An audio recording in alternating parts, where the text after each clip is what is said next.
Hello everyone, welcome to Lex Talk World Talk Show presented by ClickAway Creators.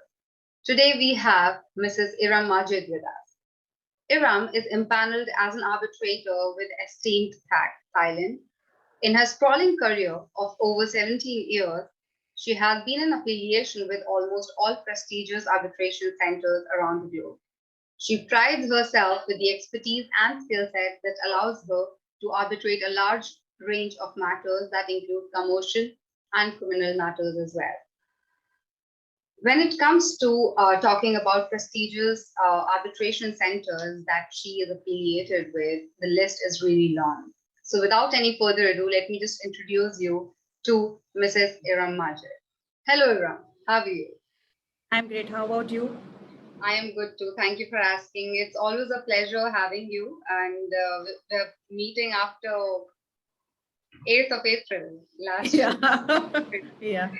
Okay, so Iram, we are really excited to know about your journey as a legal professional so far. So please throw light on your journey. So thank you. See, this is the question which I've been asked for many times, and every time it's the same story. And see, I was the one who are not inclined towards legal field. I don't want to become a lawyer, and somehow my father pushed me a lot, and he asked me to join BALLB. And at that time, I was very much inclined towards mass comm or something like regarding to society, something I wanted to go for, social welfare and something like that. So I was not inclined towards going for the law, but my father pushed me, and I started, saying no, I don't want to go for law. And thereafter, I went for the hunger strike. That if you will be asking me to join law, then I'll be not eating anything. And he said, okay, it's fine by me, don't eat. And and it was like 3 4 days without food, only on the water. And one day I fainted, and then my father asked me whether you would like to go for the food. Its choice is yours. If you want food, then you have to go for the law. Then I said, yeah, I'll be doing law, but give me first something to eat. And that is how I joined it. Because see, I was having so much apprehensions because I was the first generation lawyer, and there was no one in the family who has done law. And also I belong to a legal that is not very fancy place itself for the legal practice. So I was having lots of apprehensions. That is why I was not inclined towards it. But the moment I joined, I enjoyed thoroughly. I started securing good marks, and I was in first top 3 students. So I, throughout my college life, it was like a memorable time for me being a law student. And then I understood that whatever you want to do, you can do it in legal field because it has everything. If I want to connect with the society, so it has practice, so you can go to the practice and you can come and connect with the society and all. Then I came to Delhi, and see, as I told you, I belong to Aligarh, and it was not a very fancy place for practice. So I came to Delhi only with having my mark sheet in my hand. And I entered to a chamber, and I said, see, I want to practice, and I want to join your chamber. And she asked me whether you have got your CV with you. I said, no, I don't have any CV. I have this mark sheet, and I am the topper. Then they said, okay, it's good. And but somehow I got the opportunity to join that chamber, and there I worked really hard, and I learned a lot in that chamber. And you won't believe that very few time spent in the court, people started recognizing me. And that gives me a lot of confidence when the judges and everyone started recognizing with you with your name. And when they started calling you with your name, that gives you an identity. And it was, at that point of time, it was not so common for the females to be into the practice, into the litigation. So I was feeling like proud and honored to come to Delhi all the way from my place and started practicing here. So this was the first phase of my journey to enter into the legal field. How I started after my completing my 12th standard, and then I came into the law college, and then I came to Delhi for practicing. So this was altogether my first phase of journey and entered into the legal field. But second phase was entering into ADR. So I started as a litigation lawyer, and I was hardcore into practice and litigation, but somehow I entered into arbitration and mediation, and I was lucky enough to got first case of arbitration in 3 years of my practice, and from the court itself. And thereafter, I thought that this is the right way, and this is what I was waiting for. And I connect with my passion, and I connect with my, the way I wanted to connect with the society and the community. So I thought the ADR is the best way to connect with the society. So I got my piece in the law, in the legal field. And that is how I started into as an ADR and lawyer and into this field. Quite a journey, thank you. Thank you so much for, enlightening us about your journey. So I'm sure it is not a fair question to ask, but that's my favorite question, so I'm going to ask anyway. So what are your memorable cases so far?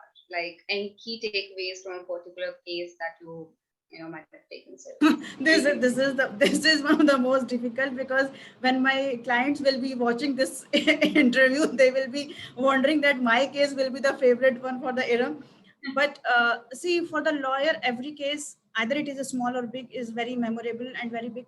But for me, the case which completely changed my perception was when I was into mediation. And I was doing a mediation as a mediator, and that case came before me. See, it was pending in the court for last 25 years.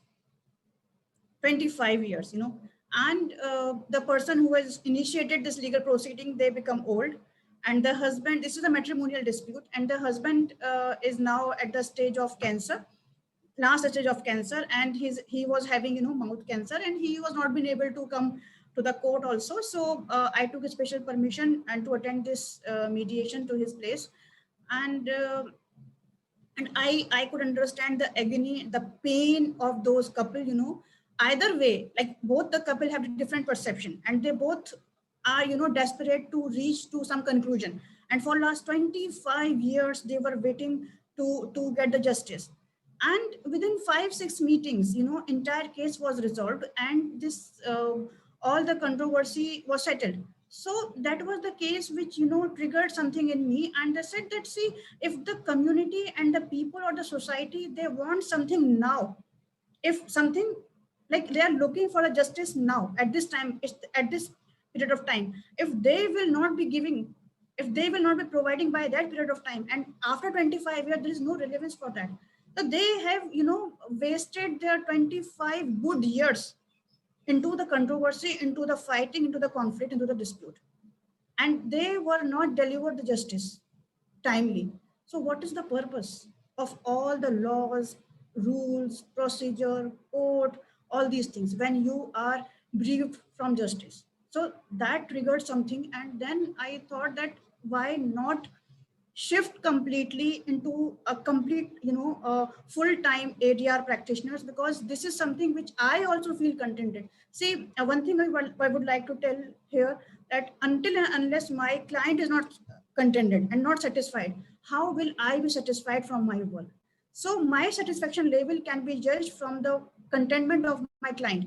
So I could see that when the parties who were coming into the mediation, and they got justice within 4 or 5 days, and that is what they want, because the terms and everything was settled by them. I only facilitated. So I thought that this is the best way to be into the society and to work for the society, because being the lawyer, I need to understand what is the value of this court, what is the value of my white band. And it is not like that giving dates and people are waiting outside the court and a long queue in the court. But this is something which is an alternative to the litigation, but it's something which is an appropriate dispute resolution mechanism. And the parties were so happy, and see, they were completely felt as if something is being, after 25 years, they said, madam, still we are feeling how it is being settled in 5 days, the matter which was pending. So that was the memorable case.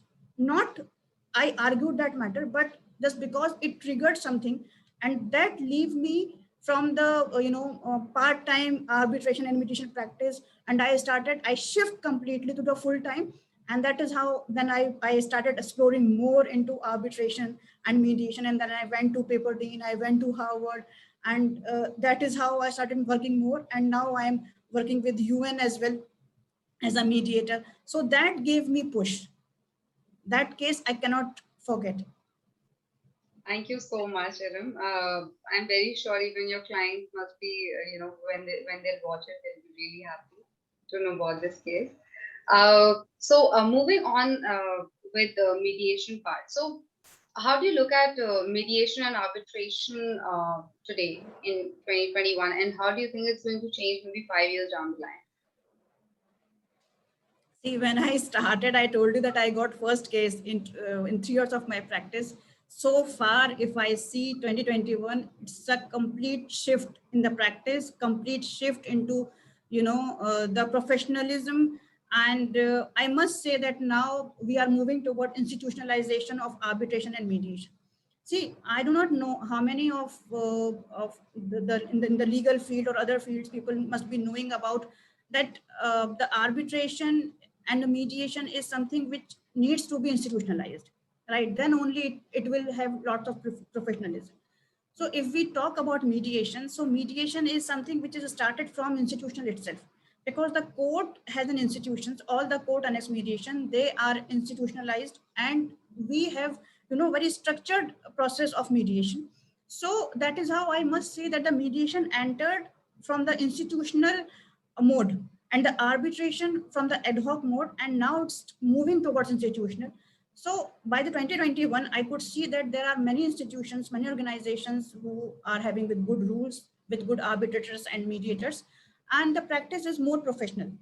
And if I could say that in 5 years, so 5 years only, this will be there in the list of users or in the list of clients. They will not go for the litigation, because I must say that there will be the smart clients, and they will be selecting the smart way of resolving their dispute.